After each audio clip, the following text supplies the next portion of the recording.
Hello friends, मेरे स्पामिस्ट्री and astrology video channel पे आपका स्वागत है। तो आज हम एनालिसिस करेंगे सैंड का और चेक करेंगे इसमें क्या क्या नई चीज़ें हमें सीखने के लिए मिलती हैं। तो एज यूजुअल शुरू करूंगा फिंगर्स के एनालिसिस से, उसके बाद चेक करेंगे फिंगर्स की सेटिंग को एंड माउंट्स को, और सबसे लास्ट में हम चेक करेंगे लाइन्स को। इस तरह से पूरे हैंड का जो एनालिसिस हम कंप्लीट करेंगे। तो चलिए मैं शुरू करने जा रहा हूँ, साथ साथ ड्रॉ करता जाऊँगा आपके लिए ताकि आपको समझने में कोई दिक्कत ना हो। दोस्तों, वीडियो शुरू करने से पहले आपको बताना चाहूँगा, यह जो नंबर आपको आपकी स्क्रीन के ऊपर नज़र आ रहा है, यह मेरा व्हाट्सएप नंबर है। अगर आप भी अपने हाथ की वीडियो बनवाना चाहते हैं या फ़ोन कंसल्टेशन लेना चाहते हैं तो आप हमें इस व्हाट्सएप नंबर पर व्हाट्सएप के ज़रिए या फिर सिग्नल के ज़रिए या फिर टेलीग्राम के ज़रिए मैसेज सेंड कर सकते हैं। यहाँ पर आप देख सकते हैं इनकी जो हथेली है कुछ इस तरह से एक स्क्वायरिश शेप में नज़र आ रही है, जो इंडिकेट करती है एक हार्डवर्किंग टाइप की नेचर को। और अगर इनकी फिंगर्स को चेक किया जाए तो आप यहाँ से देख सकते हैं फिंगर्स काफ़ी थिक हैं, जो काफ़ी अच्छी एनर्जी एंड स्टैमिना को दर्शाती हैं। उसी के साथ साथ फिंगर्स के ऊपर आपको कुछ इस तरह की सीधी खड़ी रेखाएं भी नज़र आ रही होंगी। ऐसी सीधी खड़ी रेखाएं अगर सभी फिंगर्स पर, सभी फैलेंजेस के ऊपर मौजूद हों तो यह दर्शाती हैं कि ऐसे नेटिव काफ़ी मिलनसार स्वभाव के होते हैं, दूसरों के साथ बहुत अच्छे से तहजीब से पेश आने वाली नेचर इनकी रहती है। फिंगर्स के बीच में यहाँ पर आपको बिल्कुल भी गैप नज़र नहीं आ रहे होंगे। इस तरह की स्थिति का होना यह दर्शाता है कि ऐसे नेटिव की मनी मैनेजमेंट भी काफ़ी अच्छी रहती है। ऐसे व्यक्ति धन की अहमियत को समझते हैं और धन को किस तरह से खर्च करना है, किस तरह से इन्वेस्ट करना है, इन चीज़ों को भली भांति सीख जाते हैं और जीवन में इसी वजह से काफ़ी अच्छी मनी एकमुलेशन करने में भी ऐसे नेटिव कामयाब हो जाते हैं। अब बात करते हैं इनकी फिंगर्स की लंबाई की। तो आप यहाँ पर देख सकते हैं इनकी फिंगर्स काफ़ी अच्छी लेंथ में नज़र आ रही हैं, और इनकी शनि फिंगर को ही अगर देखा जाए तो आप यहाँ पर देखेंगे बिल्कुल स्ट्रेट शनि फिंगर है, काफ़ी अच्छी लंबाई में है, जिसकी वजह से ऐसे नेटिव काफ़ी डिसिप्लिन्ड होते हैं। अनुशासन प्रिय और मेहनती टाइप की पर्सनैलिटी ऐसे नेटिव की देखी जा सकती है। अपनी इन्हीं खूबियों की वजह से ऐसे व्यक्ति जीवन में अच्छी तरक्की कर पाने में कामयाब हो जाते हैं।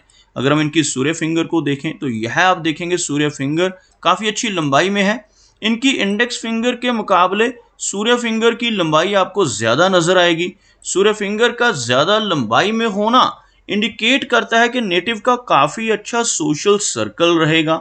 उसी के साथ साथ ऐसे नेटिव थोड़े से रिस्क टेकर भी होते हैं, जीवन में रिस्क लेने से नहीं घबराते, और कई बार तो अपनी धन की इन्वेस्टमेंट्स के मामले में भी ऐसे नेटिव रिस्क ले बैठते हैं। अपने धन को ऐसी जगहों पर इन्वेस्ट कर देते हैं जहां पर लॉस की संभावनाएं भी हों, जैसे शेयर मार्केट है, क्रिप्टो करेंसीज हैं, म्यूचुअल फंड्स हैं। ऐसी चीज़ों में भी इनकी रुचि रह सकती है। ओवरऑल सूर्य फिंगर का अच्छी लंबाई में होना नेटिव को बहुत अच्छी क्रिएटिविटी और बहुत अच्छी आर्टिस्टिक क्वालिटीज़ भी देता है। अगर हम तर्जनी उंगली को देखें तो आप यहाँ पर देखेंगे इस फिंगर की लंबाई भले ही सूर्य फिंगर से थोड़ी शॉर्ट है, लेकिन यह फिंगर काफ़ी थिक नज़र आ रही है। तर्जनी फिंगर जो है बिल्कुल स्ट्रेट नज़र आ रही है। ऐसे नेटिव काफ़ी स्पिरिचुअल माइंडेड होते हैं जिनकी यह फिंगर थिक हो, बिल्कुल स्ट्रेट हो। ऐसे नेटिव की लीडरशिप क्वालिटीज़ भी काफ़ी अच्छी रहती हैं। स्पिरिचुअलिटी की तरफ इनका अधिक झुकाव रहता है, और इस फिंगर का थिक होना, अच्छी लंबाई में होना और बिल्कुल स्ट्रेट होना नेटिव को ज्ञानवान भी बनाता है। ऐसे व्यक्ति की नॉलेज बहुत अच्छी देखी जा सकती है। बात करते हैं इनकी मरकरी की। तो आप यहाँ पर देखेंगे मरकरी फिंगर भले ही हल्की सी लो सेट नज़र आ रही है, लेकिन यह फिंगर लंबाई में काफ़ी अच्छी है। सूर्य फिंगर का जो टॉप फैलेंज है उसको क्रॉस करती हुई इनकी मरकरी फिंगर नज़र आ रही है, और मरकरी फिंगर का अच्छी लंबाई में होना काफ़ी अच्छे कम्युनिकेशन स्किल्स की तरफ इशारा करता है। ऐसे व्यक्ति का बिजनेस एक्यूमेन भी स्ट्रांग रहता है जिनकी मरकरी फिंगर अच्छी लंबाई में हो। साथ ही साथ ऐसे व्यक्ति कोई ना कोई ऐसा काम कर सकते हैं जिसमें कम्युनिकेशन के जरिए धन की आमदनी हो। चलिए आगे बढ़ते हैं और देखते हैं इनके सभी माउंट्स को। उसके बाद हम चेक करेंगे इनकी सभी रेखाओं को भी। तो यहाँ पर अगर मैं एक लाइन ड्रॉ करता हूं तो कुछ इस तरह की एक रेखा बनती हुई सामने नजर आ रही है, जिसमें इनके सभी माउंट्स हाई सेट हैं। यहां से मरकरी हल्का सा लो सेट हो रहा है, जबकि मरकरी और बृहस्पति, ये दोनों के दोनों माउंट्स काफी ऊपर की तरफ उठे हुए भी नजर आ रहे हैं। अब देख सकते हैं इनके बुध पर्वत के ऊपर आपको काफी सारी इस तरह की खड़ी रेखाएं नजर आएंगी। भले ही यह माउंट हल्का सा लो सेट है, ऐसी रेखाओं को हीलिंग लाइंस कहा जाता है। ऐसी रेखाओं को पामिस्ट्री में मेडिकल स्टिग्माटा का नाम भी दिया जाता है। ये रेखाएं यहाँ पर होना बहुत ही व्यक्ति को भाग्यशाली बनाती हैं। ऐसे व्यक्ति अपनी नॉलेज के जरिए, अपनी किसी न किसी खूबी के जरिए दूसरों की प्रॉब्लम्स को सॉल्व करने वाले होते हैं। एक तरह से हीलर जैसी पर्सनैलिटी ऐसे व्यक्ति की रहती है। अपने शब्दों से, अपने कर्मों से, अपनी सलाह से या अपनी कंसल्टेशन से लोगों के प्रॉब्लम्स को दूर कर सकते हैं। और इस जगह पर यानी कि बुध पर्वत के ऊपर खड़ी रेखाओं का होना नेटिव के कम्युनिकेशन स्किल्स को, व्यक्ति के बिजनेस एक्यूमेन को बहुत ही अच्छा बल मिलता है इससे। और इन रेखाओं का यहाँ पर होना काफ़ी पॉजिटिव माना जाता है। ऐसे व्यक्ति अपने कम्युनिकेशन के जरिए काफ़ी अच्छा धन अर्जित कर पाने में कामयाब हो जाते हैं। अगर हम सूर्य पर्वत की बात करेंगे तो आप देखेंगे यह माउंट हल्का सा आपको दबता हुआ नजर आएगा। सूर्य पर्वत अगर दब रहा हो तो यह यश में कमी लाता है। अगर अच्छी और लंबी सूर्य रेखा हाथ में हो तब भी व्यक्ति को उससे फेम मिलता है, लेकिन इस माउंट के दबने की वजह से नेटिव को अपने जीवन में यश की कमी महसूस होती है। ऐसे व्यक्ति दूसरों की कितनी भी मदद कर लें, कितनी भी हेल्प कर लें, बदले में कोई अप्रिसिएशन या रिवार्ड नहीं मिल पाता। खास तौर पर अपने करीबी लोगों के साथ ऐसा देखा जाता है। ऐसे व्यक्ति अपने रिश्तेदारों की, अपने फ्रेंड सर्कल में लोगों की हेल्प करते हैं, लेकिन बदले में इन्हें कोई भी अप्रिसिएशन इस माउंट के दबे हुए होने की वजह से नहीं मिल पाती। बात करते हैं इनके शनि पर्वत की। आप देखेंगे शनि पर्वत का एरिया हल्का सा दब रहा है, जिस वजह से थोड़ा संघर्ष जीवन में बढ़ जाता है। अब यहाँ पर देखेंगे इनकी जो भाग्य रेखा है वो कुछ इस तरह से यहाँ पर आपको नजर आएगी। बीच में एक हल्का गैप है, फिर से यह रेखा आगे कंटिन्यू हो रही है। तो बीच में इस तरह से इस रेखा में गैप बन जाना दर्शाता है कि नेटिव के लाइफ में उतार चढ़ाव आएंगे। यहाँ पर कुछ रेखाओं का इस रेखा को क्रॉस करना भी यहाँ पर थोड़ा सा नेगेटिव फल देता है, लेकिन इस रेखा का माइंड लाइन के ऊपर काफी अच्छे से पहुंचना इंडिकेट करता है कि नेटिव 36 की एज के बाद अपनी प्रोग्रेस को शुरू करेगा। और जैसे जैसे इनकी एज बढ़ती जाएगी इनकी तरक्की भी और बेहतर होती जाएगी। और यहाँ पर आप देखेंगे एक स्क्वायरिश शेप बनती हुई भी आपको नजर आएगी। इस तरह की स्क्वायर का साइन कहीं पर भी बनना, अगर खास तौर पर भाग्य रेखा के साथ बनना है, तो यह भी नेटिव को प्रोटेक्शन प्रोवाइड करता है। आने वाली हर बुरी चीज़ों से ऐसा स्क्वायर का साइन जो है नेटिव को बचाता है, प्रोटेक्ट करता है। तो इस तरह का चिन्ह होना काफ़ी अच्छा माना जाता है। अगर हम बात करें इनके बृहस्पति माउंट की, तो आप देखेंगे ये एरिया आपको उभरा हुआ नजर आएगा। बृहस्पति पर्वत अगर उभरा हुआ हो तो यह बहुत ही अच्छा माना जाता है। ऐसे व्यक्ति ज्ञानवान होते हैं और ऐसे व्यक्ति अपनी नॉलेज की वजह से समाज में पहचाने जाते हैं।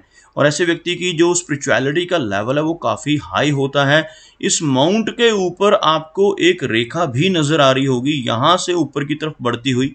इस तरह की रेखा को लाइन ऑफ प्रोग्रेस कहा जाता है। और ऐसी रेखा होना नेटिव को मिडिल एज के बाद काफ़ी अच्छी तरक्की दिलवाने में भी मदद करती है। आगे बढ़ते हैं, चेक करते हैं इनकी सभी रेखाओं को। तो आप यहाँ पर देखेंगे यह इनकी लाइन ऑफ हार्ट है, काफ़ी अच्छे कर्व में यह रेखा नज़र आ रही है। इस तरह की कर्व्ड हार्ट लाइन का होना नेटिव को थोड़ा इमोशनल भी बनाता है। ऐसे व्यक्ति काफ़ी केयरिंग नेचर के होते हैं और इस रेखा में कोई भी मेजर इशू नहीं है। कुछ हल्की छोटी छोटी ब्रांचेस आपको ऐसी नजर आएंगी जो नीचे की तरफ निकल रही हैं, जिनकी वजह से थोड़े इमोशनल सेटबैक्स और माइनर ब्लड प्रेशर जैसी दिक्कतें लेटर एज में चलकर हो सकती हैं, लेकिन कोई भी मेजर इशू इनकी हार्ट की लाइन इंडिकेट नहीं कर रही। अगर हम बात करें इनकी माइंड लाइन की, तो आप यहाँ पर देखेंगे माइंड लाइन बहुत अच्छी लेंथ में है, बिल्कुल स्ट्रेट, और एक लंबी मस्तिष्क रेखा इनके हाथ में। इस तरह की रेखा का होना दर्शाता है कि नेटिव का माइंड काफ़ी शार्प होगा। ऐसे व्यक्ति अपने शार्प माइंड की वजह से ही काफ़ी अच्छा धन कमा पाने में कामयाब हो जाते हैं।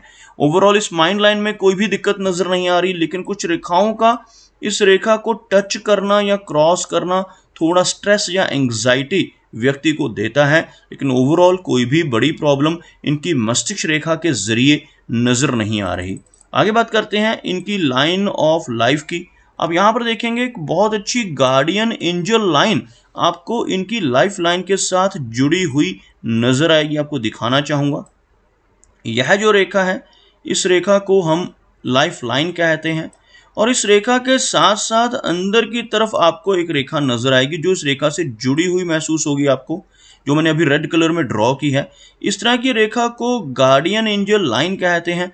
और जिन लोगों के हाथ पर ऐसी गार्डियन एंजल लाइन होती है, ऐसे व्यक्ति के भीतर अद्भुत शक्तियां होती हैं। ऐसे व्यक्ति की सिक्स सेंस बहुत होती है। आने वाली घटनाओं का पूर्वाभास ऐसे व्यक्ति को हो जाता है। कुछ भी अच्छा या बुरा खुद के साथ होने वाला हो, अपने किसी खास रिलेटिव या मित्र के साथ होने वाला हो, उन चीज़ों का आभास भी ऐसे व्यक्ति को हो जाता है। और इस रेखा के होने की वजह से ऐसे व्यक्ति जब भी कभी किसी प्रॉब्लम में हो तो कोई अदृश्य शक्ति इनको महसूस होगी जो इनकी हेल्प कर रही है। तो इस तरह की चीजें भी नेटिव के साथ हो सकती हैं जिनके हाथ में ये गार्डियन एंजल लाइन हो। कई बार ऐसी लाइन होने के बावजूद भी व्यक्ति को खुद को यह चीज मालूम नहीं होता कि उसके पास ऐसी अद्भुत चीजें, अद्भुत शक्तियां हो सकती हैं, और ऐसे व्यक्ति महसूस कर सकते हैं इन चीजों को, अदृश्य शक्तियों को, जिनके हाथ में यह रेखा हो। तो बहुत ही पॉजिटिव टाइप की रेखा इस गार्डियन एंजल लाइन को माना जाता है। बात करते हैं इनके जो लोअर माउंट्स हैं, तो आप यहाँ पर देख सकते हैं इनके जो शुक्र पर्वत का एरिया है, उभरा हुआ वीनस का एरिया, यह एरिया अगर ऊपर की तरफ उठा हुआ हो तो नेटिव को जीवन में हर तरह की सुख सुविधाएं देता है। इस माउंट के ऊपर कुछ आड़ी रेखाएं होना फैमिली लाइफ में कुछ चिंताएं दे देता है। कुछ वरीज रह सकते हैं लेकिन बहुत ज़्यादा रेखाएं नहीं है, कुछ माइनर यहाँ पर हल्की वरी लाइंस मौजूद हैं। ओवरऑल वीनस माउंट इनका काफ़ी अच्छा नज़र आ रहा है। वीनस माउंट इस तरह से हो तो ऐसे व्यक्ति के जीवन में हर तरह की सुख सुविधाएं व्यक्ति को ज़रूर मिलती हैं। अगर हम देखें इनके चंद्र पर्वत को, तो चंद्र पर्वत का एरिया हल्का सा दबता हुआ नज़र आ रहा है, जिस वजह से थोड़ा स्ट्रेस या एंग्जाइटी रह सकती है। लेकिन यहाँ पर कुछ रेखाएं आपको ऊपर की तरफ चलती हुई, इस तरह की रेखाएं अगर मून एरिया से नजर आती हैं तो जीवन में लंबी दूरी की यात्राएं करने का मौका मिलता है। ऐसे व्यक्ति जीवन में फॉरेन ट्रैवल्स भी करते हैं। लाइफ लाइन की लंबाई से हम अगर एज की बात करें तो काफ़ी अच्छी लंबाई में यह रेखा, यहाँ आकर थोड़ी सी वीक होती हुई लगभग 70 की एज के बाद थोड़ी वीकनेस रहेगी, लेकिन 80 के आसपास एज रहने की संभावनाएं इनकी जीवन रेखा दर्शा रही है। तो दोस्तों ये कुछ एनालिसिस हैं इनके हैंड के बारे में, और मेरी कोशिश यही रहती है कि सभी सवालों के जवाब एक ही वीडियो के थ्रू दे पाऊँ। लेकिन फिर भी कोई ना कोई चिन्ह या सवाल रह जाता है, तो इनसे रिक्वेस्ट है कि अगर इनका कोई क्वेश्चन पेंडिंग है तो मुझे व्हाट्सएप पे मैसेज करें। मेरा वीडियो वॉच करने के लिए आपका बहुत बहुत धन्यवाद।